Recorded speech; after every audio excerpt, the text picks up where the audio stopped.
Hello दोस्तों, आज के इस वीडियो में 3 महत्वपूर्ण प्रश्न बताने जा रहा हूं, जो इस प्रकार के प्रश्न group D, NTPC, ALP, SSC, bank एवं अन्य सभी परीक्षा में पूछे जाते हैं।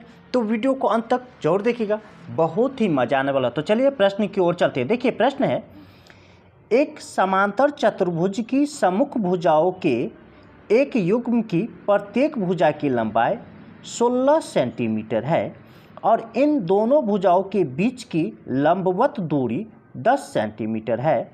समांतर चतुर्भुज का क्षेत्रफल ज्ञात कीजिए। ध्यान से समझिए, कोई समांतर चतुर्भुज होगा, ठीक, ऐसे इसका सम्मुख लंबाई कह रहा है, सम्मुख भुजा की लंबाई, यानी इसकी लंबाई 16 है तो ये भी 16 होगा, ठीक। इसका लंबवत दूरी यहाँ से यहाँ तक का दूरी जो है, यहाँ से यहाँ तक का दूरी यह दिया है 10 सेंटीमीटर। और हम लोग जानते हैं कि समांतर चतुर्भुज का क्षेत्रफल जो होता है वह होता है लंबाई गुने चौड़ाई। तो ये हो गया। देखिए अगर इसको हम सीधा करेंगे, इसको पूरा हम सीधा करेंगे तो ये ऐसे आकृति बन जाएगा, सीधा करेंगे तो ये हो गया, ये 10 और ये 16। तो यहाँ पर हो जाएगा लंबाई 16 और चौड़ाई 10, तो इस दोनों को गुना करके आएगा 160 सेंटीमीटर स्क्वायर। यही आपका आंसर होगा, ये ए आंसर होगा। चलिए अगले प्रश्न की ओर चलते हैं। यहाँ पर देखिए प्रश्न में 0.46 गुने 137.5 बराबर दिया है 63.25। अब यहाँ पर इसका मान निकालना है। तो देखिए यहाँ पर देखिए दशमलव यहाँ से इधर कितना अंक आगे बढ़ा है इधर की ओर। तो यहाँ पर देखिए पहले यहाँ पर था, ठीक है, पहले यहाँ पर था, ठीक है, पहले 4 के पीछे है यहाँ पर। तो यहाँ से कितना अंक आगे आया है, तो देखिए यहाँ पर है दशमलव भी, मतलब 3 अंक आगे आया है इधर। और ये देखिए पहले यहाँ पर था 7 के आगे, यहाँ पर 7 के आगे, तो ये कितना इधर घुस का है, इधर की ओर कितना आया है, 2 आया है।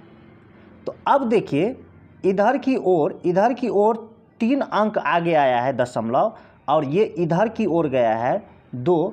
तो 3 में से 2 घटाएंगे तो कितना, 3 में से 2 घटाएंगे तो एक अंक अभी इधर और घुसकेगा। फाइनल रिजल्ट में 1 अंक इधर और घुसकेगा, यानी खिसकेगा। तो यहाँ पर देखिए रिजल्ट तो यही आएगा, यानी 63.25। लेकिन ये दशमलव अभी 1 अंक किधर जाएगा, इधर की ओर जाएगा 1 अंक।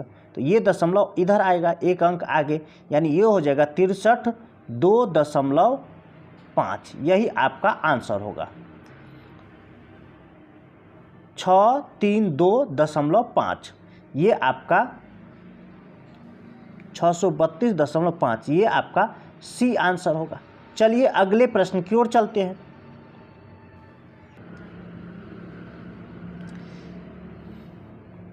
पारस एक काम का 40% 8 दिन में पूरा कर सकता है, जबकि दीप्ति और पारस मिलकर एक काम का 10% 1 दिन में पूरा कर सकते हैं।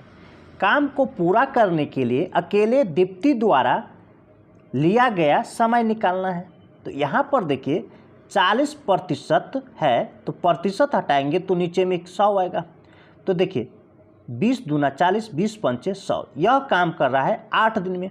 अगर एक काम निकालना होगा तो 2/5 से 8 को भाग देना होगा।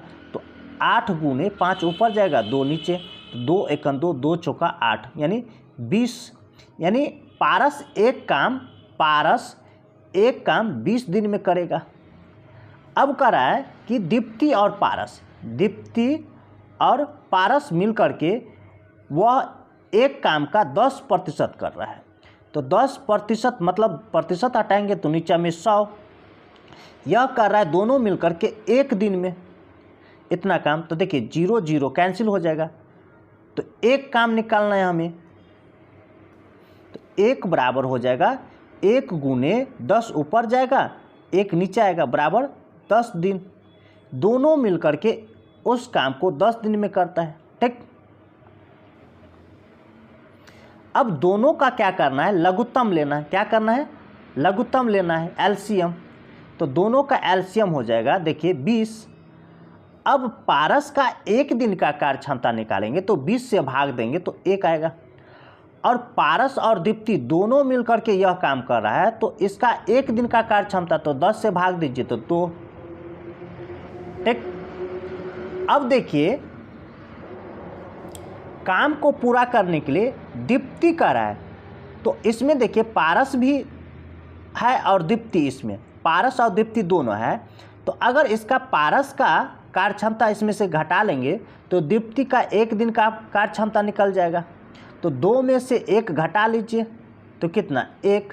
इस 1 से क्या करना है, यहाँ पर जो टोटल काम निकाले हैं एलसीएम लेकर के इसको भाग दीजिए, वही आपका आंसर होगा। तो यहाँ पर देखिए डे बराबर होता है वर्क बट्टा में वर्क इफिशिएंट, यानी 20 बट्टा में दीप्ति का एक दिन का कार्य क्षमता। ठीक, 1 से भाग दीजिए तो ये आ जाएगा 20 दिन। यही आपका आंसर होगा, ये आपका